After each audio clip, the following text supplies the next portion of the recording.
Dios les bendiga, amigos bellos, nuevamente aquí en la Escuela de Jesús, en la primera clase del tercer nivel. Oye, al fin, vale, al fin estamos. Todo el mundo me decía, oye, vale, ¿cuándo vas a empezar a hablar del Evangelio? Y yo, cálmate.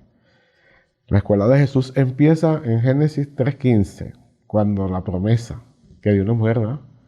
Que una mujer vendría, el Salvador del mundo, a darle un batazo en la cabeza al diablo. Así que, bueno, pero ya entramos. Ya hoy empezamos el tercer nivel, la clase número 1. Y una bendición, qué bueno que la semana pasada escucharon bastante las clases y me escribieron diciéndome que no se habían dado cuenta que cuando la gente habla tanto mal del diezmo y ataca los diezmos, es el mismo diablo tratando de que las finanzas en la iglesia no entren, porque sabe que cuando las finanzas menguen hay menos campo de acción para inversión, sí. No progresa. Entonces muchos hermanos me dijeron, oye hermano, tú tienes razón, o sea, como los sacerdocios, todo este trabajo, ¿quién lo va a cubrir? Y yo pensaba que lo cubría Dios, sí, pero Dios no lo va a tirar del cielo así, agarren lo que agarre esto, y no. Dios usa a las iglesias, a los hermanos de revelación, que agarran para sí lo que es el reino de Dios. Dice, no, este reino tiene que crecer. Tenemos que aportar todo para el alcance mundial. Claro. ¿Entiendes? Entonces, me alegra que a muchos se le haya revelado. Yo honestamente casi nunca hablo de eso. Pero me alegró mucho eso. Así que esperamos que así como se les revele eso de diezmo y ofrenda, también se le vayan revelando otras cosas. Y bueno, y empezamos con el Nuevo Testamento, el Nuevo Pacto. Y me llamaba la atención, Ángel, porque yo digo, oye, el Nuevo Pacto, ¿por qué Nuevo Pacto? O sea, que el viejo no funcionó. ¿Por qué un nuevo pacto? Y lo digo porque hay gente que está en el nuevo pacto y ahorita hay unas corrientes que andan buscando como el viejo pacto. Están dopados. ¿Qué tiene esa gente? ¿Y por qué el nuevo pacto? ¿Que el viejo pacto tuvo algún error? Bueno, buenas noches a todos, los bendigo en su casa, ¿verdad? Una bendición que hoy podamos ser instrumento para que tú conozcas un poco más al Señor Jesús, ¿verdad? Porque creo, apóstol, que la intención de la escuela de Jesús es que lo conozcamos a Él. Claro, a Más que Jesús. historia de Él, Sí. a la persona de Jesucristo revelada a nuestras vidas. Entonces, tú me preguntas por el viejo pacto que si... Entonces se equivocó Dios, fue un error el viejo pacto. Sí, porque si tiene uno nuevo quiere decir que el viejo no funcionó. ¿Qué fue lo que pasó? Bueno, yo creo que para que haya un pacto tiene que haber dos partes. Uh-huh.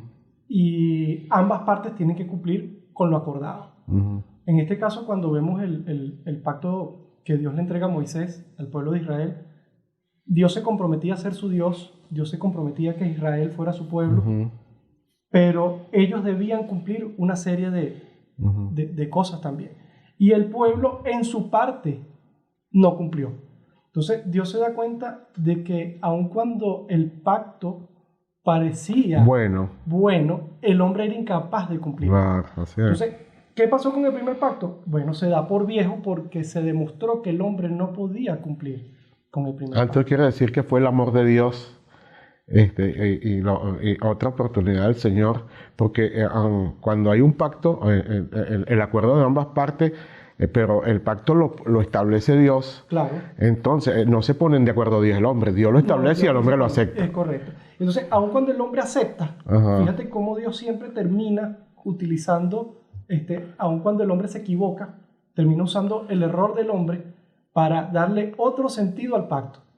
¿Ves? Como dice en Gálatas, dice que la ley se convirtió en un maestro que nos enseñó cuánto debíamos depender de Jesús. Sí, y cuán pecadores éramos. Y cuán pecadores éramos. Eso también. Ahora, dime, me llamó mucho la atención eso que estás diciendo, porque y eso quiere decir, ¿tú no crees que el nuevo pacto estaba en el viejo escondido? Claro, claro. Porque los salvos en el viejo pacto Claro. no fueron por la ley.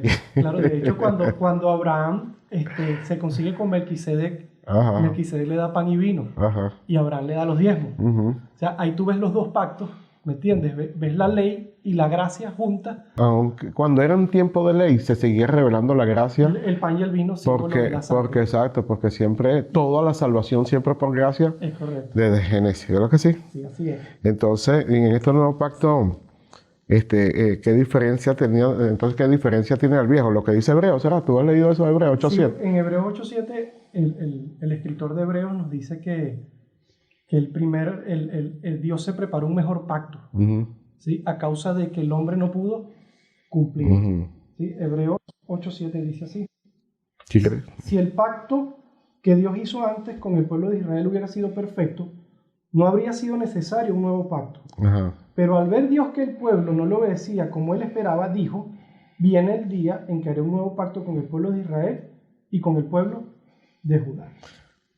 ¿Ves? Entonces, No, bueno, de amor tiene Dios por su pueblo. yo estuve leyendo el apóstol en una oportunidad y Dios le entrega el pacto y no pasaron 30 días cuando ya el pueblo de Israel lo había violado. Pero yo he aprendido, más en la última clase de Malaquía, que aunque Dios le daba puertazo al pueblo, a la final siempre cedía. A la final siempre, oye, pero yo los amo, oye. Y ese nuevo pacto, ¿qué más tiene en ese libro de Hebreos? En el 8:10 que dice. Sí, que ahí está escrito en los corazones. Mira todo lo que Dios hace por nosotros. Sí, él se da cuenta que escribir la ley fuera del hombre, ¿me entiendes?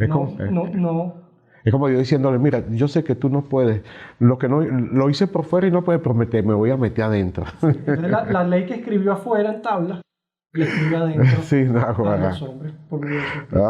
Y dice también que perdonaré sus maldades y nunca más me acordaré de sus pecados. Tremendo. Pero también dice que cuando Dios habla de un nuevo pacto, quiere decir que el viejo ya... Sí, ese está en el 13. En el 13 dice que si hay un viejo pacto, si hay un nuevo pacto, quiere decir que hay uno que es viejo. Ajá. ¿Y qué hace la gente buscando al viejo? Oye, apóstol, esa es una pregunta interesante. De hecho, uno de los mayores estudiosos de la ley, que es el apóstol Pablo, él dice en Gálatas, dice, oye, los que quieren seguir la ley han leído bien la ley. O sea, tú estás seguro de lo que quieres. Porque pareciera que la gente de una forma ligera quiere seguir el viejo pacto, pero realmente no conoce todas las cosas que hay detrás de ese viejo pacto. Porque por lo menos la Escritura dice que el que viola una es culpable de todas. Sí. Entonces es una locura querer cumplir con un pacto que está demostrado que no era viable cumplir. Yo me acuerdo que en mis comienzos de pastoreo, había un hermano que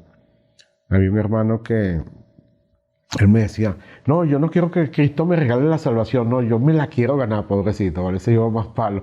No, si va a llegar de último a la carrera. Bueno, qué triste, ¿vale? Entonces tenemos que orar para que el Señor, oye, que el diablo ande hechizando a gente por ahí, pues tal vez el viejo pacto radicaba más en un culto externo, ¿no? Es correcto. En algo externo, en apariencias, en simbología, en ritos, en rituales, en cuestiones extrañas. Entonces eso no funcionó. Entonces a lo mejor ellos quieren hacerse ver. Sí. A mí me llama mucho la atención, apóstol, la comparación que hace el apóstol Pablo en Gálatas del viejo pacto y las dos esposas, las dos mujeres de Abraham. Eso está en Gálatas 4, en el versículo 21, apóstol, permítame leerles esto. Dice así, 4:21, decidme, los que quieren estar bajo la ley, ¿no habéis oído la ley? Versículo 22, porque está escrito que Abraham tuvo dos hijos, uno de la esclava y otro de la libre. Pero el de la esclava nació según la carne, más el de la libre por la promesa, la cual es una alegoría, una comparación, pues estas mujeres son los dos pactos. El uno proviene del monte del Sinaí, el cual produjo hijos para esclavitud, y este es Agar. Y el otro, que es Sara, son los hijos de la promesa. Entonces, tú te das cuenta que el viejo pacto solo produce hijos para esclavitud. Eso tienen que oírlo los que andan buscando el judaísmo. Es correcto. O sea, oye, te quieres ir detrás de Agar, vas a morir en el desierto. Porque si la persona está buscando la verdadera libertad, si está buscando la verdadera... Mucha gente, apóstol, se aprovecha, ¿verdad?, de la simbología y de todo el ritualismo que hay detrás de eso para manipular y ganar gente para el judaísmo, para el viejo pacto. Y hacer ver que lo de Sara son mundanos y lo de la esclava son los espirituales. Sí. Entonces, ese viejo pacto solamente garantiza hijos esclavos. Sí. En cambio, el nuevo pacto garantiza hijos libres por la promesa. Así es, amigo. Lo cierto es que ahora nosotros tenemos acceso al trono de la gracia. Sí. En el nuevo pacto podemos acercarnos a Él confiadamente. Entonces nos comunicamos con Dios a través de la oración y Él se comunica con nosotros a través de la revelación de la palabra. se comunica con nosotros a veces de sueños y de otras muchas formas. Así que bueno, vamos a empezar con Mateo. Quiero empezar con Mateo, sí, el Nuevo Testamento, el Nuevo Pacto. ¿Por qué Mateo? Porque Mateo empieza con un poco de, como con los credenciales de Jesús. Una genealogía ahí que yo me acuerdo la primera vez por muchos años, desde mi comienzo, hace como 30 años. Yo cuando leí eso, yo dije, poco el nombre, yo no sé por qué este escritor, como que es loco. Yo nunca leí eso. Nunca. Yo dije, porque es fastidioso. Yo no sé por qué ponen eso ahí, decía yo. Después con el tiempo entendí, o sea, si la Biblia es inspirada toda por el Señor, por algo está escrito eso allí. Y no es que a Mateo se le antojó, es que el Espíritu Santo, aprovechando que Mateo era judío, dijo, no voy a agarrar a este mismo loco porque este sabe de a dónde viene. Sí. Entonces el Espíritu Santo inspira a Mateo a escribir sobre esa genealogía. Ahora, ¿qué más le añades tú a eso? O sea, ¿por qué Mateo se inspiró en esa genealogía? Y después la otra pregunta que te voy a hacer es, ¿qué aprende uno de eso? Bueno, yo creo que, apóstol, los judíos siempre fueron muy cuidadosos de llevar un registro de los ascendientes. Pues. O sea, a medida que iban teniendo hijos, ellos iban llevando un buen registro. Porque no es fácil recordar desde Abraham, pero ellos garantizaban que eso se escribiera. Entonces, esos nombrecitos que aparecen ahí no son inventos de Mateo. Eso está garantizado por historia misma de los judíos, que eran esas personas y que eran esos nombres que están escritos. O sea, que ellos estaban pendientes siempre. O sea, un escritor moderno lee esto y le da risa. No, le da risa. Pero para un judío eso era indispensable, era vital. Para la época de Mateo, cuando se escribe esto, eran unos 2000 años de historia. Ajá. Para nosotros unos 4000 a la fecha de hoy. O sea, no es fácil llevar los nombres por 2000 años. Entonces, como los judíos siempre fueron tan dedicados a eso, Mateo se aprovecha de eso y dice, yo aquí les quiero dejar unas perlitas. Yo aquí quiero dejarles unos detallitos para que ustedes vean lo maravillosa que es la gracia desde el principio. Y más que todo a los judíos. A los judíos. O sea, como diciéndole, bueno, les tengo unas buenas noticias, unas buenas nuevas. Hay dos evangelistas, apóstol, hay dos evangelistas que te hablan de la genealogía de Jesús. Uno es Lucas y el otro es Mateo. Pero Lucas es griego y Mateo es judío. Entonces la perspectiva de Lucas es diferente. Sí. Lucas no está pendiente de demostrar que Jesús era hijo de Abraham solamente. Lucas quiere demostrar que Jesús es hijo de Dios. Sí. Entonces la genealogía de Lucas termina en Dios, pero la de Mateo termina en Abraham. Entonces Mateo, como buen judío, quería demostrar que Jesús era hijo de Abraham, de la promesa. O sea, como diciendo Dios, el Espíritu Santo inspirando a Mateo, vamos a darle con todo a los judíos, ahora vamos a quitarle la cabeza. Acuérdate que está lo que escribió el apóstol Juan en su evangelio, que dice que Jesús vino a los suyos y los suyos no lo reconocieron, no lo recibieron. Entonces, fíjate el reto que tenía Mateo por delante, cómo yo le demuestro a los judíos, cómo puedo demostrar a los judíos que el Señor es hijo de Abraham y el hijo de la promesa, el esperado. Y hay muchas cosas ahí, ¿no? Porque él como que decía, mira, vale, se cumplieron todas las profecías. O sea, sí, porque se cumplieron todas las profecías. El hecho de nacer de una virgen, el hecho de nacer en Belén, el hecho de que fuera linaje de Abraham, ¿verdad? Y de David. El hecho de que hasta lo último, cuando fue a Egipto, que estuvo escondiéndose por allí. O sea, Mateo establece una clara radiografía para hacerle, o sea, con las pruebas, ¿no? Sí, claro. No, mano, es porque un líder político puede nacer por educación, por legado del papá o algo así, pero un Mesías, Mesías, sí, con todos los, ¿cómo se llama? Todos los jugueticos claritos, toda la revelación clara desde cuando los profetas lo venían anunciando. Así es. Que naciera así no era tan fácil. Así que los mesías de estos tiempos, mejor no buscarle. La genealogía. Hay que llamar la atención, apóstol, en el versículo 1 de Mateo, el primer versículo del Nuevo Testamento, del Nuevo Pacto, dice que este es el libro de la genealogía de Jesucristo. Fíjate que no está presentando al Señor solamente como Jesús. No, el Cristo. Él lo presenta como Jesús Cristo, que es el Mesías Salvador. Sí. Entonces dice, esta es la historia del Mesías Salvador, Y otra, a lo que estábamos esperando.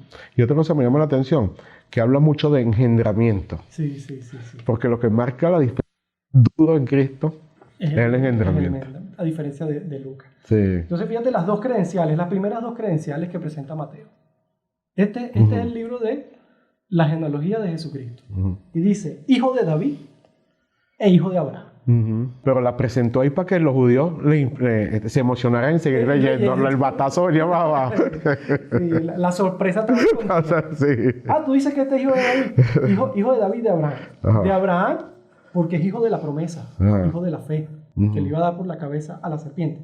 Hijo de David, porque venía del linaje real. O sea, venía de ser para ser un rey. Y es tremendo también esto que, cómo Dios tuvo que bregar primeramente con su pueblo. O sea, Él dice que Él vino primeramente a los judíos porque el rollo estaba ahí. Sí. El rollo estaba ahí. Tú te imaginas un judío empezando a leer y empieza a leer, oye, dice, oye, este viene de David, y de Abraham y David, oye, voy a leer. Y cuando empieza a ver esas mezclas con esas extranjeras y mujeres extrañas, ¿qué cara pone un legalista de eso? No, una locura. A mí me llama la atención, apóstol, que Dios le hace una promesa a Abraham y le dice que un hijo que de su simiente iba a nacer esa promesa, iba a nacer alguien que iba a acabar con la simiente del diablo. Pero para que esa promesa se cumpliera, apóstol, pasaron más de 2000 años. Igual le dice a David, Dios le promete a David un rey que iba a reinar para siempre, que iba a ser un reino eterno. Y para que se cumpliera esa promesa que Dios le da a David, pasan 1000 años. Entonces, muchas veces nosotros recibimos promesas de parte de Dios y queremos que se cumplan en los próximos 20 días. Sí. Entonces, fíjate cómo Dios te hace promesas a ti, me hace promesas a mí, y aun cuando pasen los días de nuestra vida en esta tierra y no se cumplan, yo te tengo garantizado por lo que está escrito que Dios la va a cumplir en tu generación. ¿Ves? Porque a veces yo creo que hay gente que le ha creído mucho al Señor y tienen 20 años en el Evangelio y dicen, oye, ¿por qué no se ha cumplido lo que Dios me ha dicho? Pareciera que se me acabaron los días. Y yo creo que detrás de ti hay unos descendientes tuyos que también son herederos de esa promesa, así como la promesa que Dios le hizo a Abraham y a David se cumplieron en el Señor. Sí, así es. Yo a veces a muchas personas, Dios me ha alumbrado siempre para decirle, no a todas, pero a muchas, eso se va a cumplir en tu generación. Así es. Porque tú ves a la persona que de repente uno discierne en el mundo espiritual, oye, si esa promesa es real, es verdad, eso se va a cumplir en su generación, no en la persona que recibe la promesa. Así es. Porque tanto quiere decir que las promesas son como generacionales, ¿no? Generacionales. Sí, ¿no? Entonces, y a mí me llama la atención pero yo quiero que tú vayas viendo, a medida que vayas leyendo, la sabiduría de Dios. Porque esto es lo que hay que aprender en la Escritura. Oye, cómo Dios habla, cómo Dios se mueve y cómo Dios trabaja. Porque imagínate un judío viendo esto y para ejercer un sacerdocio, oye, tenía que cumplir con un pedigrí extraordinario, remontándose desde Aarón. Claro, es que si uno humanamente, si a nosotros nos tocara escoger el árbol genealógico de Jesús, tú dirías, no, esa gente no califica. Sí, claro. Este tampoco, empezarías a sacar un poco. Claro, sí. Oye, qué bonito es Mateo, tremendo. Oye, a Mateo Cristo no tuvo que decirle mucho, a pesar que era publicano, y estaba donde estaba el billete. Sí. Recaudador de impuestos, ¿eh? Sí. Recaudador de impuestos. Para Roma. Para Roma. Entonces imagínate tú, oye, ¿cómo se renuncia a un puesto así? Sí. Donde está la macolla, donde, oye, nada más con decirle, sígame. ¿Tú sabes cuántas veces Cristo nos ha mandado predicar, nos mandó emisario, oye, vaya a predicar en el ángel, vaya a predicar en la roca, y nosotros nada y nada, y nos hacíamos los duros y tal, y comiéndonos un cable. no le pagábamos comiéndonos un cable. Sí. Mateo, que tenía todo, oye, hermano, sígueme, ese fue el único mensaje. A mí me impresiona mucho ese llamamiento de Mateo, apóstol, que Mateo estaba sentado en la mesa de los tributos. Ajá. Y no es Mateo el que busca al Señor. No, es el Señor que lo busca donde está. Pasa por donde estaba él y nada más le dijo, sígueme. Y enseguida el tipo dejó la mesa de los tributos. Para que ustedes tengan una idea, los publicanos Roma les exigía una cantidad de tributo y los publicanos pedían más. ¿Adivina para qué? Para que les quedara algo. Entonces, eso hacía que los publicanos fueran odiados por el pueblo, fueron rechazados por el pueblo. Entonces pasa el Señor, pasa Jesús y lo llama, y la respuesta de Mateo es invitarlo a su casa. Sí, me hizo una gran fiesta. Hizo una fiesta con todos los publicanos y más de qué decían los fariseos y qué decían los judíos. Mira, ahora come con publicanos y pecadores. ¿Ves? Entonces, Mateo sabe lo que es la gracia de Dios. Sí. Mateo sabe que es que el Señor lo alcance a pesar de su condición. Por eso creo que él es un poquito irreverente con la genealogía. Y mira, y también me llama la atención en esta genealogía que Jesús menciona a hombres, cabezas de familia, pero ni siquiera eran primogénitos los tipos. Sí, ahí hay unas cosas, por eso digo que de alguna manera Mateo es un poco irreverente en su genealogía, porque él, por revelación del Espíritu, él sigue la simiente. Él sigue por dónde era la simiente, porque aun cuando Judá no era primogénito, la simiente del Señor venía por Judá. ¿Ves? Así es. Y así hay varios casos. Igual que hay otros, como 2 reyes más ahí, y el único que llama rey es a David. Es a David, correctamente, porque fue el único que fue ungido por Dios para ser. El que viene a suplantar a David como rey es el Señor. Para los demás. Y también Mateo mete allí 3 mujeres que estaban involucradas, de las 4 mujeres, 3 mujeres que estaban involucradas en actos como vergonzosos. Sí. ¿Cuál es la escuela? Sí. A mí me llama, de esas mujeres, bueno, ya ahí estamos hablando como del versículo 5, aparece un loco ahí que se llama Salmón, que dice que engendró de Rahab a Booz. Y si tú te pones a buscar en la escritura quién es Salmón, ni siquiera aparece. O sea que la referencia de la simiente no es por el hombre en este caso, sino es por la mujer. Entonces aparece Rahab. ¿Qué hizo Rahab para estar en la genealogía? Sí. Porque Rahab es parte de los ascendientes del Señor, tatarabuela. Y al tú estudiar la vida de Rahab tienes que ir al libro de Josué. Sí, así y llegar hasta Jericó. Y cuando averiguan la vida de esta mujer, pareciera que no es precisamente la mejor idea, la mujer idónea para ser tatarabuela del Señor. Sí, así es. ¿Ah? Sí es. Como que de vida de procedencia dudosa. O sea que Mateo hizo inspirado siempre por el Espíritu Santo.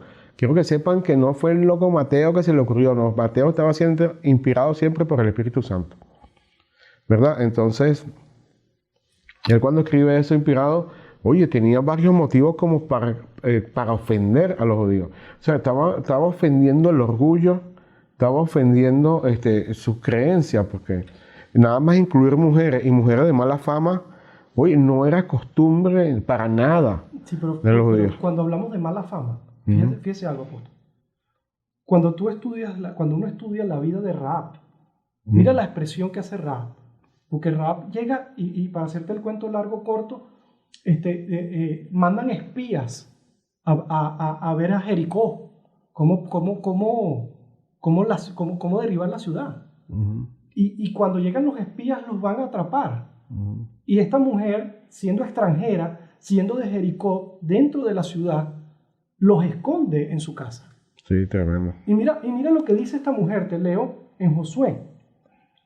Josué 2.10 dice: sabemos que cuando salieron de Egipto, Dios secó el mar para que ustedes pudieran cruzarla.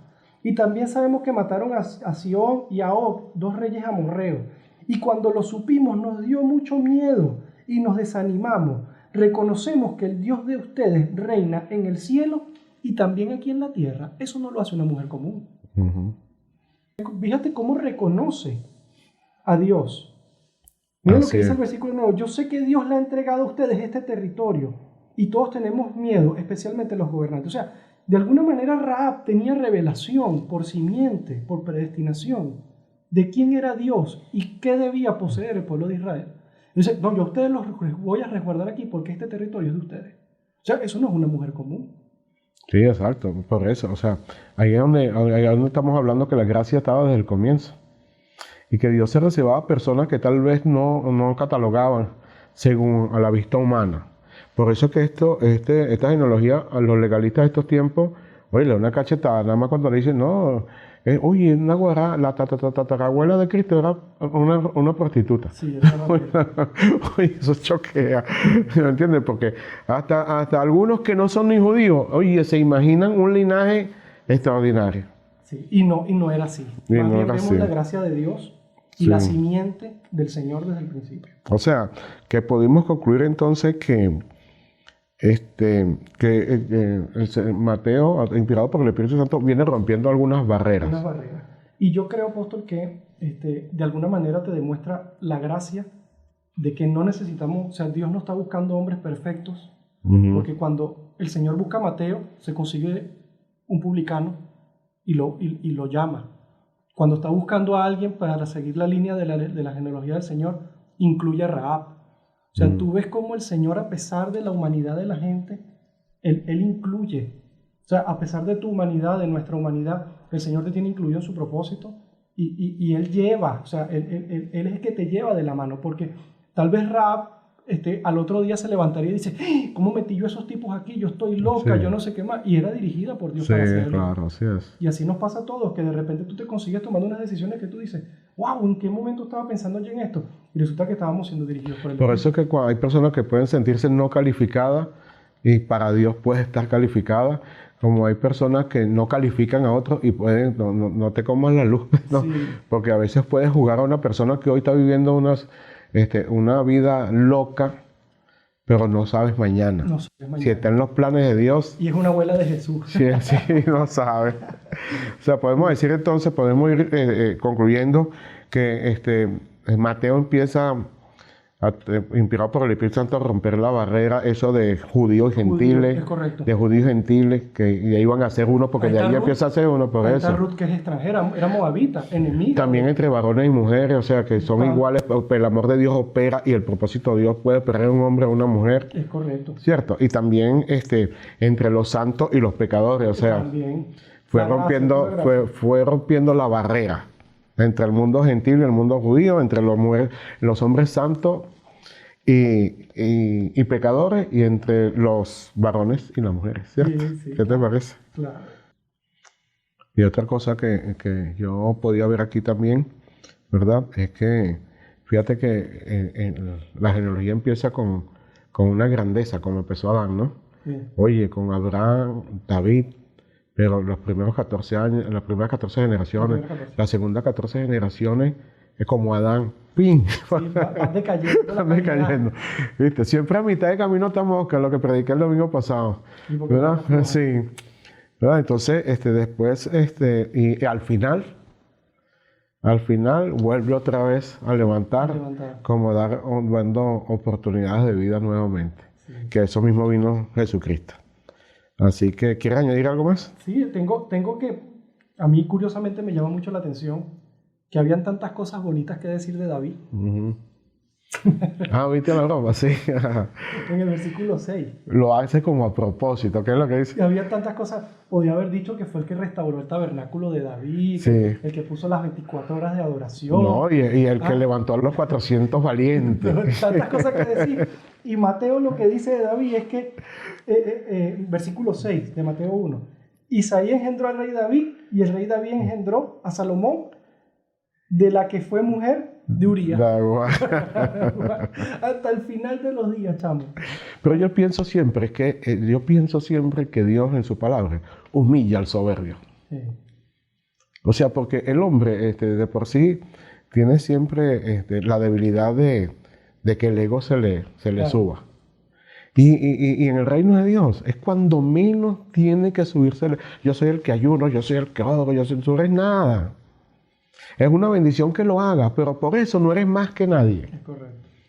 ¿Entiendes? Más cuando eres así, que ores, eres cuando eres más humilde, eres cuando sabes que sabes menos, eres como decía el apóstol Pablo, que era el tipo y decía, oye, yo soy el primero de los pecadores y el más pequeño de todos los apóstoles. ¿Ves? Pero el que más ora, el que más ayuna, no tiene que hacer alarde de eso, porque cuando hace alarde de eso, lo está haciendo en la carne. Sí. Hay unas 40 días, cállate, no, déjate de eso. Haz todo en lo secreto, humildemente. El fruto de la oración, el fruto del ayuno, el fruto de la búsqueda, es hermano, servicio, humillación y pues y ayudar siempre a los demás. Y el fruto del Espíritu en todas sus especies.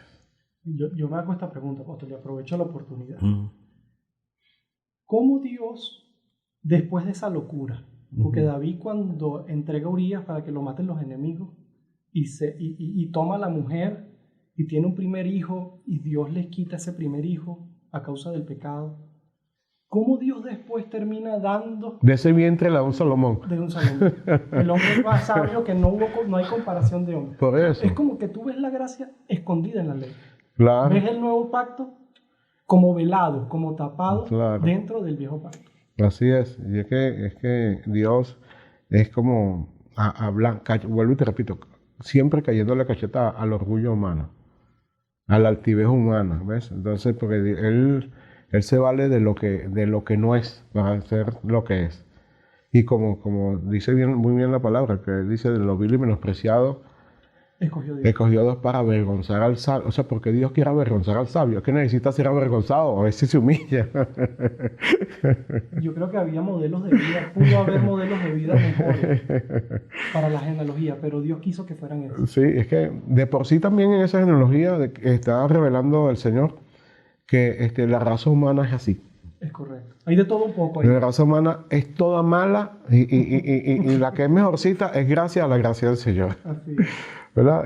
Humanamente hablando somos terribles. O sea, siempre los hombres por naturaleza tenemos un Adán agazapado. Entonces, pero en Cristo seguimos fortaleciéndonos para que ese Adán quede crucificado por completo. Pero el hombre por naturaleza es terrible. Creo que hasta el final de nuestro día vamos a necesitar la misericordia y el amor de Dios sobre nosotros. Porque humanamente hablando somos terribles. Así que le doy muchas gracias, ¿vale? Gracias por estar hoy aquí. Creo que va a estar bastante veces con nosotros. Lo voy a agarrar para que me acompañe, ¿verdad? Y espero que esta clase le haya ministrado su espíritu, ¿verdad? Y quede en su depósito grabado para que cuando tenga que ministrar, pueda echar mano de esa revelación y ese conocimiento para bendecir al pueblo de Dios y para seguir creciendo en revelación. Así que Dios les bendiga. Nos vemos el próximo jueves. Dios les bendiga. Paz y gozo en el Espíritu Santo.